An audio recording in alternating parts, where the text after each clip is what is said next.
Hello, welcome to my channel. I'm Ashley Thomas and here is my review of Terminator Dark Fate. This one is directed by Tim Miller, who quite famously directed the very good Deadpool. And I just want to start off with saying I'm a massive fan of the first two Terminator movies. I adore T1 and Terminator 2. For me personally, it's just a masterpiece. It's perfection. I just love Terminator 2 Judgment Day. I grew up watching those movies along with Star Wars and all of those films that really sort of helped inspire and sort of ignite my passion for film and TV. The sequels for me are they've been okay to terrible. Like Genesis for me was an absolute disaster of a movie. I hated it. It was just terrible and it's left a bad taste in my mouth, to be honest with you. And Terminator 3 and Salvation were just sort of okay, average movies. So we've never really had, as fans of those first two movies, I've never really had the sequel that we really wanted, that we really deserved, and that those first two Terminator movies really deserved. We've never had that sequel, and what they've done here is they've told us, we're wiping the slate clean from T3 onwards. They no longer exist. Terminator Dark Fate is the true sequel to Terminator 2. When it comes to the sequels, I'm one of those fans that never really felt like we needed a sequel to Terminator 2, a continuation of that story, the John Connor and the Sarah Connor story, because just the way in which James Cameron ended Terminator 2, I just thought it was perfection. It was perfect. We didn't really need it. And so, as a fan, to just sort of honour and respect those first two movies, because they are, for me, beautiful, amazing, great, fantastic films that, to really not, we didn't really need a sequel. But it's always been nice, and I've always got excited when, it's been announced we are going to get a sequel, and we've had T3, and we've had Salvation. It's always been nice, and I've always got excited when we do get a sequel. But I felt like we've never really needed one, really. Now, with all that being said, we've now got Dark Fate, the sequel that sort of wipes the slate clean from T3 onwards. They no longer exist. This is the true sequel to Terminator 2. This is going to be the movie that us fans have been wanting for years, and that, as fans as well as those first two movies, it's the sequel that we deserve. So let's talk about Dark Fate. So first off, and a few critics and people who've already seen the film have compared it to this movie, and that is The Force Awakens. And I'm going to agree with that. What this movie does, what they do with the story, the characters, I'm going to call it the Force Awakens effect. They've sort of replicated similar moments. They've taken similar moments and beats from the first two movies, as well as elements from the sequels that worked. And they've sort of combined them, and this is what we got. A film that's very, very familiar. Like, if you love, if you're one of those people who grew up watching those first two movies, I feel like this is going to be a nostalgic ride for you. Because it has those similar beats. It's got the scenes, there's moments which are sort of very, very similar and reminiscent of moments within the first two movies, which I liked. It didn't really stand out as if to say, oh look, they've copied that moment from Terminator 2. It didn't really stick out like that. For me, it felt very natural and organic, in fact, the way in which these scenes and these moments were shot by Tim Miller, along with the action. The action in this film is credible, by the way. But anyway, back to the Force Awakens effect. It does have those similar beats, and for me, I think, especially after watching the film, I thought that's the best way they could have done this. Do you know what? We've had three sort of okay to bad sequels, right? We've never really had the sequel to this film. And we are never gonna get another T2. It's like we're never gonna get another Empire Strikes Back. And so I think what they really needed to do with this movie was to really introduce it to new fans, as well as give the old fans something that they will enjoy, and just, give them that sort of nostalgic feeling and remind them of those first two movies. And I think for me, Dark Fate achieved that. I enjoyed this movie. I had a lot of fun with it. My partner, who's not a massive fan of these movies, actually had a really good time with it. So I think when it comes to introducing this franchise, the Terminator saga to new fans, I think they're going to do a good job. I think it's going to do a good job with that. I don't think all of the old hardcore fans of those first two movies are going to take to it. But for me, I did feel nostalgic watching this film. Like, you could see that Tim Miller is a massive fan of those first two movies, and you could see that he was a massive fan of James Cameron as a director, just because of the way he chose to shoot a lot of the action and the scenes. It sort of had that similar vibe, but it didn't sort of stick out and go, oh my god, this is like a carbon copy of the first two movies. You know, this is like just watching a remake. Like, a few people have mentioned that. For me, it didn't feel like that at all. This does not feel like a remake of those first two movies. It just has those moments, it has those similar beats and sort of similar moments and shots and scenes where it sort of blends together quite nicely, I thought, quite organically and naturally. And so as a result, for me, was a bit of a nostalgic, fun, entertaining thrill ride. And I just really liked what they did with the story. You know, the story is sort of back to basics.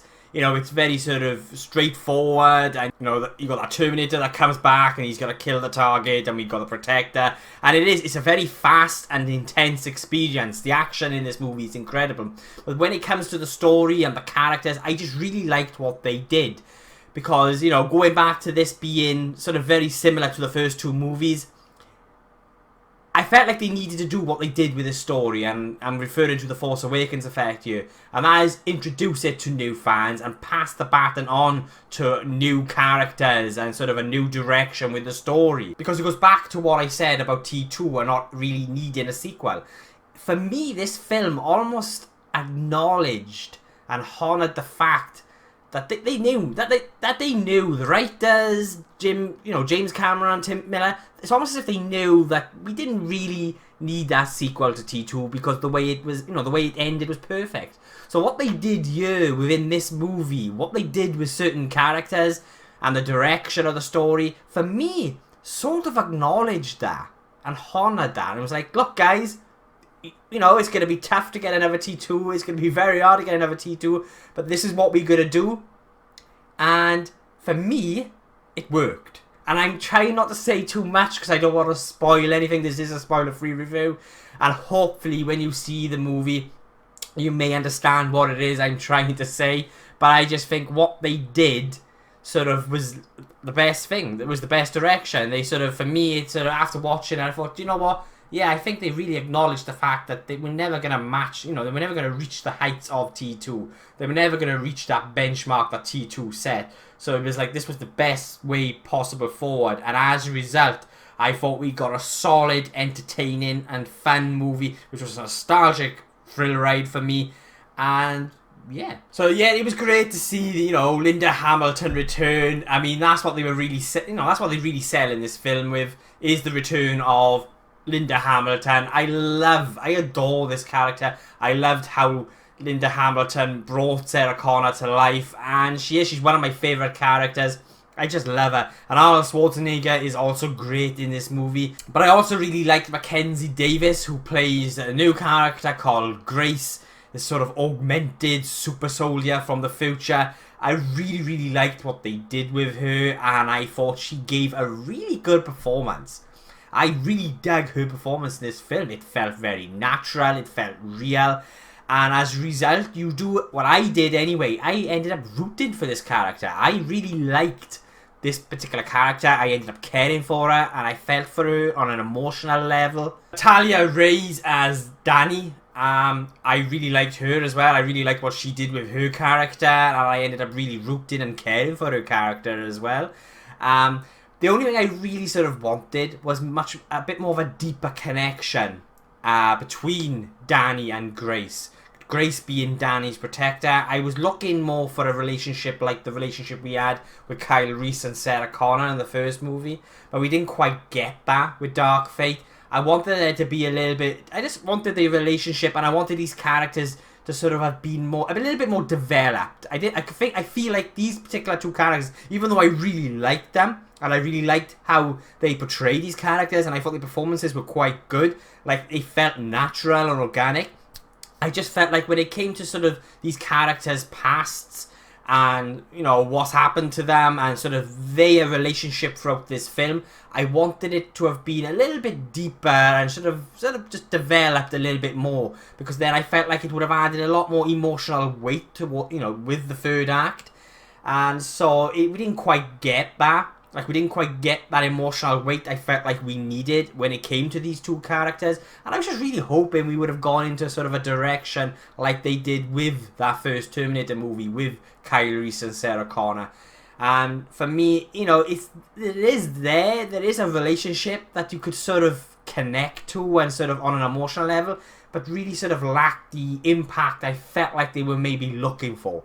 So the action in this film is incredible. It's from that the first 20 minutes, it's within the first 20, 30 minutes, and you first get contact with Rev 9, and, you know, you got Grace who comes in to save Danny, and that particular, you know, that entire race, which is in the trailers, a lot of it has already been shown in the trailers. It is so damn intense. But I had a big smile on my face, it got the heart racing, and I was like, wow. You know, this wasn't just action happening on the screen. It was actually very, very immersive as well. And you felt every punch and every sort of kick, and you felt the action. You felt the violence. And I liked it. I loved it. And, you know, Tim Miller, the way, you know, there were moments in this film that he chose to shoot very similar to the way Cameron shot moments in T2, but it still had Tim Miller's stamp all over it. So yeah, the action for me was very intense, very immersive. You had some really nice wide shots of the fight scenes with Grace and the Rev 9, and I was grinning. I was like, yes, this is great. This is what I want. So I did have some issues with this movie, but they were all very minor issues, really. Like, you know, nothing really major. One of those issues is pacing. Like I said, the action in this film is incredible. It's very fast. It's very intense. That border patrol moment, which is in the trailers as well. The build up to that moment was incredibly intense. They did, again, it's one of those moments where they tried to replicate the moment that was in T2 when Sarah Connor is escaping the mental institute. Similar beats, similar vibes, and I felt like they achieved it all. You know, they did sort of achieve it. But yeah, when it comes to pacing, like when you get the action, it's very fast, it's very intense. But then when it comes to those slower character moments, which I really liked, I really appreciated, I really like the slower character moments, and we do need them after the action. But it does get to a point where it does sort of come to a stop almost. Even with the editing, I thought the editing was within those moments was a little bit clunky, and so the pacing overall was a little bit uneven, but nothing sort of like major for me. Just something that I just sort of noticed while watching it. I was like, oh, perhaps they could have tweaked something here and there during those particular moments, but they're very, very few and little moments. And like I previously said, I like the idea, you know, of Sarah Connor and Carl in the story, their connection. It was just, and you sort of get that set up in the first couple of minutes of the movie. It was just how that moment was executed bugged me a little bit. I think it could have done with a little bit more impact and focus and just played out a little bit differently. Obviously, if you've seen the film already, you might know what it is I'm trying to say. But in the first couple of minutes, it does set up that relationship between Sarah Connor and Carl. And it's just how it played out. It was sort of nice. I didn't mind it. It was okay. But I think it could have been done a little bit differently. But the idea behind it and how that idea continues into the story and its conclusion, I really, really liked. Arnie is great as this version of the T-800. I really liked what he did. You know, he also delivers some of the comic relief in this movie. The humour, for the most part, worked. There were moments which I thought, maybe it could tweak it down. Because these films, for me, are not known, you know, the first two films didn't really have an incredible amount of humour in them. T2 did have a little tiny bit of humour in them, but it wasn't sort of in your face. It sort of fitted in with the sort of the development of the characters. And it just fitted in really nicely with that story. And so when it came to the humour in this movie, it sort of almost matched that humour, but some of it was sort of like, perhaps tweak it down a little bit. But no, what Arnie did, like Arnie's a funny guy anyway. I think Arnie's an incredibly funny guy. He knows how to deliver humour. But yeah, I thought Arnie in this film was great. I dug his performance. As I previously said, Linda is great in this movie. I think some of the line delivery was a little bit off. but it's Linda Hamilton, and I just love this character and what she's done with the character, how she's brought this character to life with the first two movies. She's just great in this movie, and you know, when you see her with that rocket launcher, she just looks amazing.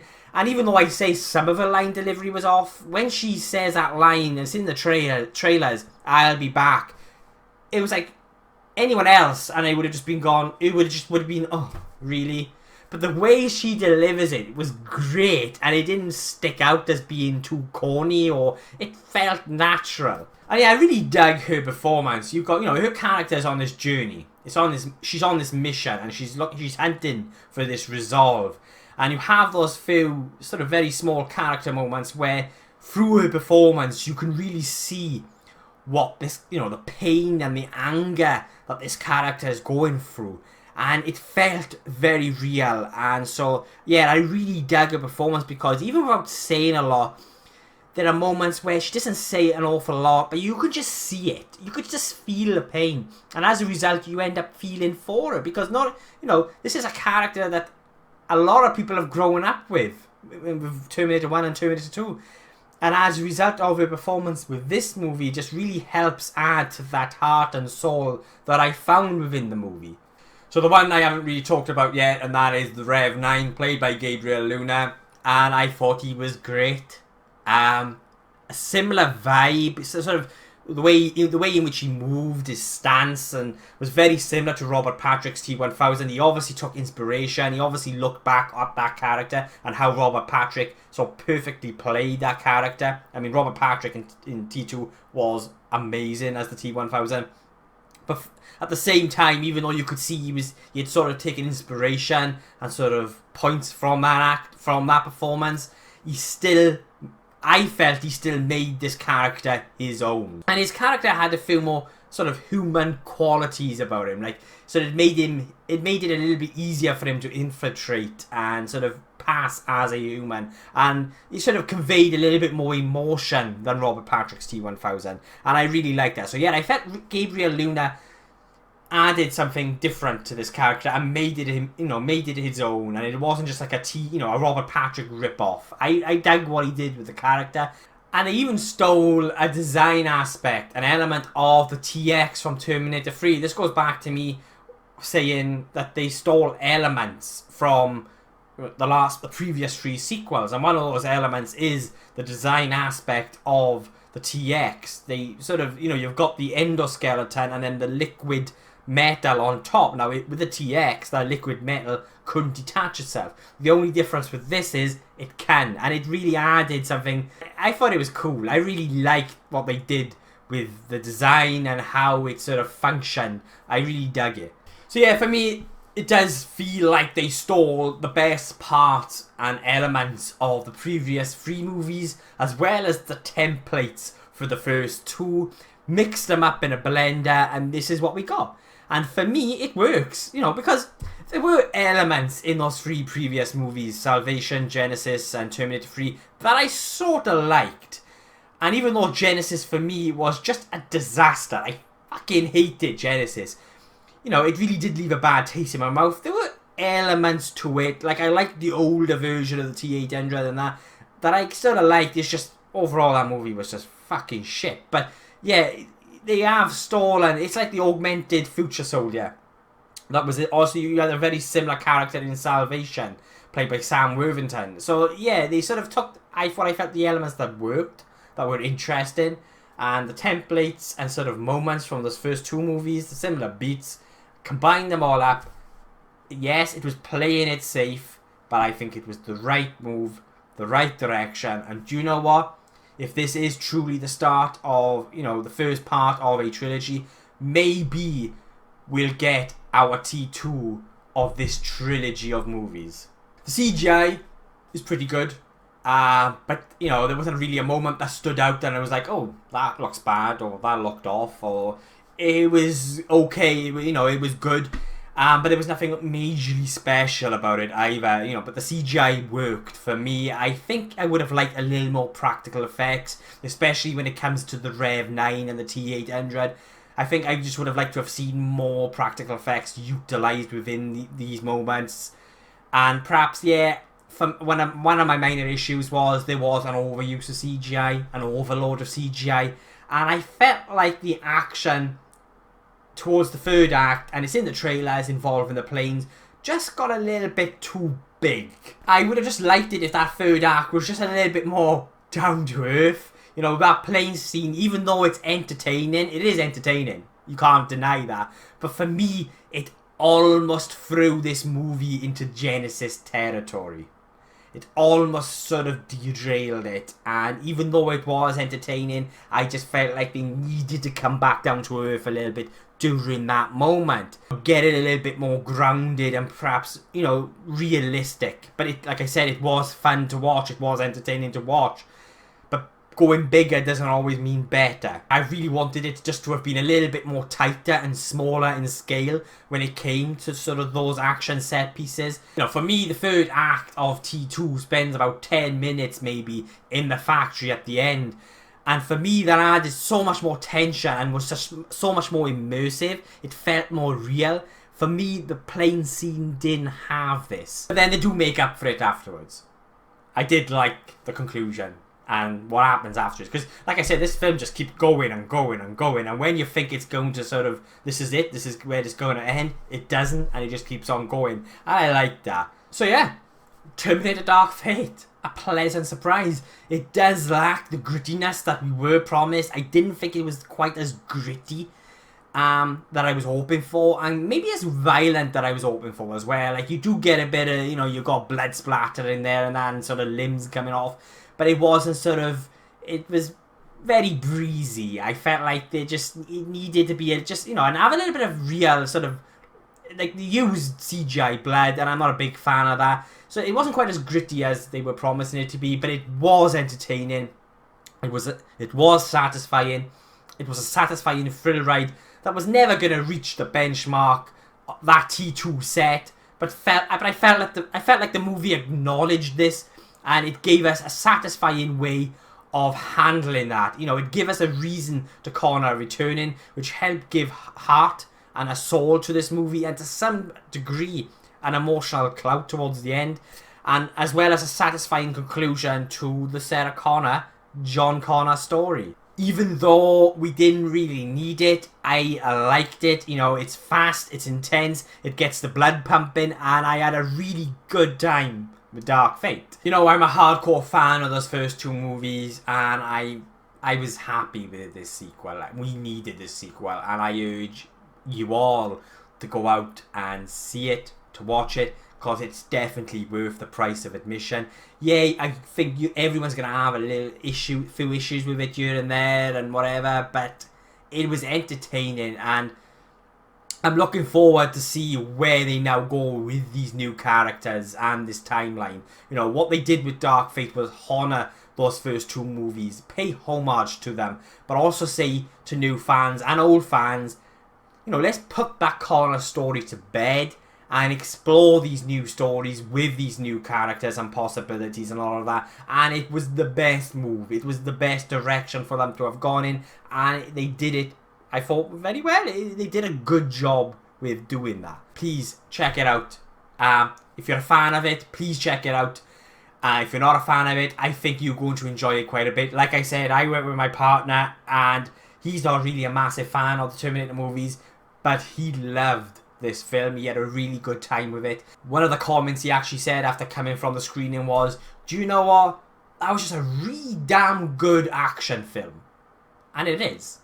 Even if you're not a fan of the first two movies or any of the Terminator movies, you're going to go into this film and you're going to have a good time. It is enjoyable. The action is great. And a lot of that is down to Tim Miller as director.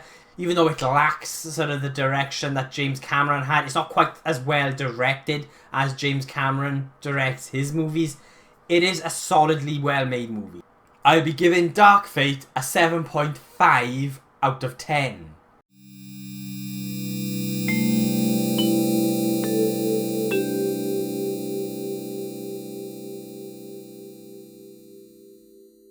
Thanks for watching. What are your thoughts on Terminator Dark Fate? Please let me know below, but please keep it spoiler free if you do, because I don't want to spoil anything for anyone. This doesn't come out in America until the 1st of November, so let's keep it spoiler free. But yeah, thank you for watching. I really do appreciate it. And if you want to see future reviews from me, just a geek from Wales who loves to talk about film and TV, then why not hit subscribe, and I'll be seeing you soon.